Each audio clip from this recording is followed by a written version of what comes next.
சாந்தி medical centre, TVS நகர், மதுரை. இப்போ நம்ம பார்த்துக்கிட்டு இருக்கிறது பீட்ரூட் பொரியல். நம்ம எல்லாருக்குமே தெரியும், நம்ம உடம்புக்கு அயன் ரொம்ப அவசியம். அதே சமயத்தில் வெயிட் மேனேஜ்மெண்ட் பண்ணணுன்னா கொஞ்சம் காய்கள் நிறைய எடுத்துக்கிடணும் அப்படிங்கிறது நம்ம எல்லாருக்குமே தெரியும்.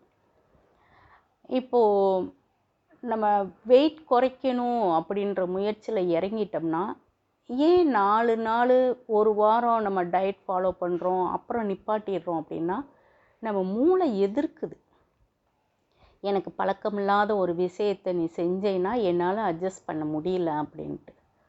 அப்போது நம்ம ரெகுலர் லைஃப்பில் சில விஷயங்களை அதிகப்படுத்தும் போது என்ன ஆகிடும்னா, ஃபார் எக்ஸாம்பிள் இப்போ காயை அதிகப்படுத்தினா தான் சாதத்தை கம்மி பண்ண முடியும்.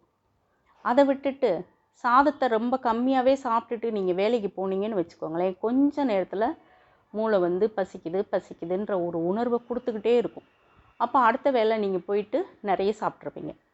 ஸோ அப்போ கம்மியாக சாப்பிடணும் அப்படின்னா உணவோட இந்த மாதிரி காய் எடுத்து வேக வைக்கணும். ஃபஸ்ட்டு கொஞ்சம் தண்ணி ஊற்றி சிம்மில் வச்சு வேக வச்சுட்டு, அதுக்கப்புறமா கொஞ்சமாக எண்ணெய் ஊற்றி தாளிப்பு நம்ம கொடுத்தோன்னு வச்சுக்கோங்களேன், டேஸ்ட்டும் நல்லாயிருக்கும், முழுமையான சத்தும் நம்ம உடம்புக்கு சேர்ந்துடும். இப்போ இதை அதிகப்படுத்தும் போது என்ன ஆகிடும்னா, அந்த காயை அதிகப்படுத்தும் போது ஆட்டோமேட்டிக்காக நீங்கள் சாப்பிட்ற சாப்பாடோட அளவு, சாதத்தோட அளவு கொஞ்சம் குறைஞ்சிரும். ஆனால் வயிறு ரொம்பிடும், சத்து முழுமையாக கிடச்சிரும். தேவைப்படுறவங்க கொஞ்சம் இது மேலே தேங்காய் பூ சேர்த்து சாப்பிடும்போது ரொம்ப டேஸ்ட்டாக இருக்கும். ட்ரை பண்ணி பாருங்கள்.